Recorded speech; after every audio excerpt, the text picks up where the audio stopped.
Hi hello welcome to my channel. ఈరోజు మీ అందరికీ ఒక విషయం చెప్పాలనుకుంటున్నాను. జనరల్గా ఈ రోజుల్లో చాలామంది ఒక వయసుకు రాగానే పెళ్లి చేయాలని ఇంట్లో వాళ్ళు అనుకుంటారు. మంచి అమ్మాయి దొరికితే బాగుండు, మంచి అమ్మాయి ఇచ్చి మా అబ్బాయికి పెళ్లి చేసి వాడికి ఒక జీవితాన్ని చూపించాలని అనుకుంటారు. అందరూ తప్పలేదు. అయితే ఈ రోజులు చాలామంది అమ్మాయిలు ప్రేమలో పడిపోతున్నారు. ప్రేమించిన వాడిని పెళ్లి చేసుకోవాలని కట్టుకున్న భర్తని దారుణంగా చంపేస్తున్నారు. సో ఇలాంటి ఘటన రీసెంట్గా మనకు మేఘాలయలో చూసాం. హనీమూన్ కోసమని సోనం, రాజా రఘువంశీ వీరిద్దరూ మేఘాలయకి వెళ్ళారు. అక్కడ ఏం జరిగింది?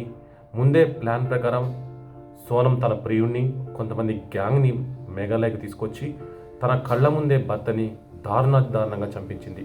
ఈ ఘటన ఎంతోమంది మనుషుల్ని కలిసివేసింది.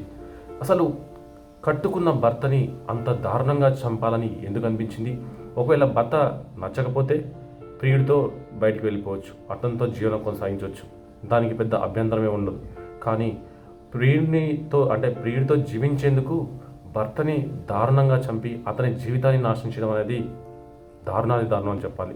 సో ఇలాంటి ఘటన మరొక ముందే కొన్ని ఘటనలు కూడా ఇప్పుడు మన ముందుకు వస్తున్నాయి. రోజు ఇలాంటిది ఏదో ఒకటి వింటున్నాం. ఇవి వింటుంటే పెళ్లి కాని మొగాళ్లకు భయమేస్తుంది.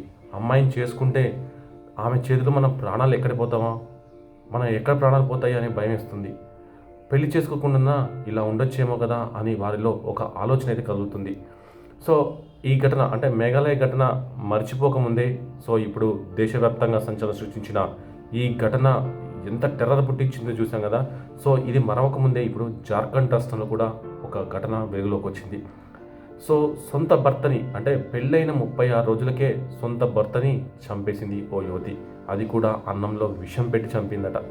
ఛత్తీస్గఢ్ రాష్ట్రం విష్ణుపూర్ గ్రామానికి చెందిన రఘునాథ్ సింగ్ కుమార్తె సునీతకు గత నెల 11న జార్ఖండ్ రాష్ట్రం గర్హా జిల్లాలోని ఓ బహోకుందర్ గ్రామానికి చెందిన బుద్నా సింగ్తో వివాహం జరిగిందట. ఇక వివాహం జరిగిన మరుసటి రోజే తనకు భర్త అంటే ఏమాత్రం ఇష్టం లేదని తెగేసి చెప్పి సునీత పుట్టింటికి వెళ్ళిపోయింది. ఇక ఈ నేపథ్యంలో ఇరు కుటుంబ పెద్దలు పంచాయతీ పెట్టి సునీతకు నచ్చజెప్పి మళ్ళీ కాపురానికి పంపించారు. అయితే భర్త అంటే ఇష్టం లేని సునీత అతన్ని ఎలాగైనా అంతమొందించాలని పథకం వేసింది. గత శనివారం భర్తతో కలిసి మార్కెట్కి వెళ్ళింది. కూరగాయల చెట్లకు మందు కొట్టాలనే సాకుతో భర్తతో పురుగుల మందు కొనిచ్చింది. భర్తతోనే పురుగుల మందు కొనిచ్చి ఆయన చావుకి ఆయనే కారణంగా చేసిందంటే ఆ ప్లాన్ మామూలు ప్లాన్ కాదు. అయితే ఆదివారం రాత్రి తన భర్త తినే భోజనంలో ఆ పురుగుల మందు కలిపి పెట్టిందట. రాత్రి భోజనం చేసి నిద్రపోయిన బుద్నాథ్ నిద్రలోనే మృతి చెందాడు. మరుసటి రోజు ఉదయం బుద్నాథ్ మృతి చెందని తెలుసుకున్న అతని తల్లి, కుటుంబ సభ్యులు పోలీసులకు ఫిర్యాదు చేయడంతో తన కోడలే కొడుకు తినే భోజనంలో విషం కలిపిందని మృతుడి తల్లి పోలీసులకు ఫిర్యాదు చేసింది. ఇప్పుడు ఆ కేసుని పోలీసులు విచారిస్తున్నారు. సో ఇదొక ఘటన. అయితే ఇప్పుడు నేను చెప్పబోయేది బడౌన్లో జరిగిన ఈ ఘటన చాలా వెరైటీగా అనిపిస్తుంది. ఎందుకంటే భార్య చేతిలో మరణించలేదు అని చాలా హ్యాపీగా ఫీల్ అవుతున్నాడు. ఇక్కడ ఈ సంఘటన ఏంటంటే, ఈ బడౌన్కు చెందిన సునీల్ అనే యువకుడికి మే 17న ఓ యువతితో మ్యారేజ్ జరిగింది. పెళ్ళైన తర్వాత అత్తారింటికి వెళ్ళిన నవవధువు అక్కడే 9 రోజులు ఉంది. అనంతరం సంప్రదాయం ప్రకారం మళ్ళీ పుట్టింటికి తిరిగి వచ్చేసింది. అయితే కొన్ని రోజులకే ఆమె ఇంటి నుంచి వెళ్ళిపోయింది. దీంతో ఆందోళనకు గురైన సునీల్ తన భార్య కనిపించడం లేదంటూ స్థానిక పోలీసులకు ఫిర్యాదు చేశాడు. పోలీసులు ఆమె కోసం గాలింపు చర్యలు చేపట్టిన సమయంలో ఆ నవవధువు అనూహ్యంగా పోలీసుల ఎదుట ప్రత్యక్షమైంది. తాను తన ప్రియుడితో కలిసి వెళ్ళిపోయానని అంగీకరించింది. తన భవిష్యత్ జీవితం అతడితో అనే స్పష్టం చేసింది. ఈ విషయం తెలుసుకున్న సునీల్ ఆమె ఇష్టాన్ని గౌరవిస్తూ అంగీకరించడం గొప్ప విషయం అని చెప్పాలి. సునీల్ ఏమంటున్నాడంటే, పుట్టింటి నుంచి వచ్చిన తర్వాత హనీమూన్ కోసం నైట్ వెళ్ళని ప్లాన్ చేసుకున్నాను. కానీ ఇప్పుడు తన ప్రియుడితో ఆమె వెళ్ళిపోయింది. ఏది ఏమైనా నేను మరో రాజా రఘువంశీ కానందుకు సంతోషిస్తున్నాను. వాళ్ళిద్దరూ సంతోషంగా ఉండాలి. నేను బతికిపోయేదని చాలా హ్యాపీగా ఉంది అని సునీల్ చెప్పుకొచ్చాడు. ఈ మేఘాలయలో నవవధువు తన భర్తను పథకం ప్రకారం హత్య చేయించిన ఘటన అందరిలో ఎలాంటి ప్రకంపన పుట్టిస్తుందో ఇలాంటి ఘటన చూస్తే మనకు తెలుస్తుంది. రేపటి రోజు ఇంకెన్ని జరుగుతాయో, మళ్ళీ మనం ఇలాంటి వాటికి బలవుతామా అని మగాళ్ళు పెళ్లి చేసుకోవాలంటేనే చెబుతున్నారు. ప్రస్తుతం ఈ ఫాస్ట్ కల్చర్లో పెళ్ళిళ్ళు అనేవి చాలా సింపుల్గా బ్రేకప్స్ అయిపోతున్నాయి. పెళ్ళైన నెల, 2 నెలలు, సంవత్సరం కూడా కనీసం టైం పట్టట్లేదు.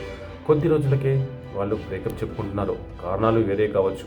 బ్రేకప్ చెప్పుకున్నా పర్వాలేదు, కానీ భర్తని వదిలించుకోవాలి ఏదో కారణాల చేత, అంటే నేను పోయి నా తల్లి వాళ్ళ ఇంట్లో ఉండాలి, వాళ్ళతో సుఖంగా ఉండాలి అని కొంతమంది అయితే, లేదు లేదు నా ప్రియుడితో కలిసి హ్యాపీగా ఉండాలని కొంతమంది. ఇలాంటి ఆలోచనలు ఈ మధ్య అమ్మాయిల్లో చాలా మనం చూస్తున్నాం. సో ఇలాంటి సంఘటనలు మగాళ్ళకు మాత్రం కంటి మీద కునుకు లేకుండా చేస్తున్నాయి. భార్య పెట్టిన అన్నం తినాలన్నా, భార్య ఇచ్చిన ఏదైనా పదార్థాలు స్వీకరించాలన్నా కూడా మగాళ్ళు చెంగుతున్నారు. ఇక పెళ్లి కానీ మగాళ్ళు అయితే ప్రత్యేకంగా చెప్పనక్కర్లేదు.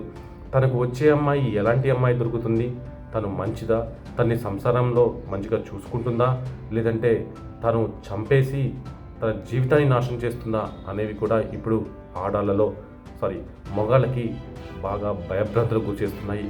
కాబట్టి మీరు కూడా పెళ్లి చేసుకోవాలంటే ఒక్కసారి ఆలోచించండి, వెనక ముందు కనుక్కోండి. ఆ అమ్మాయితో కూల్గా మాట్లాడండి. తన ఇష్టాలు తెలుసుకోండి. తను నిజంగా మనల్ని ఇష్టపడి పెళ్లి చేసుకుంటుందా లేదా బలవంతంగా చేసుకుంటుందా అనేది క్లియర్గా కనుక్కొని మన లైఫ్ ఎలా సెటిల్ చేసుకుందామా అనే విషయాన్ని అందరూ కూలంకుషంగా మాట్లాడుకొని ఆ తర్వాత పెళ్లి చేసుకోవడం మంచిది. అనవసరంగా లేనిపోని కారణాలతో మన జీవితాన్ని నాశనం చేసుకోవద్దు. ఫ్రెండ్స్, ఈ విషయాన్ని గుర్తుపెట్టుకొని ప్రతి ఒక్కరు కూడా జాగ్రత్తగా ఉండండి. ఈ వీడియో కనుక మీకు నచ్చినట్టయితే కంపల్సరీ లైక్ చేయడం మర్చిపోవద్దు. మీ విలువైన అభిప్రాయాలను కూడా కింద కామెంట్ సెక్షన్లో తెలపండి. Thank you.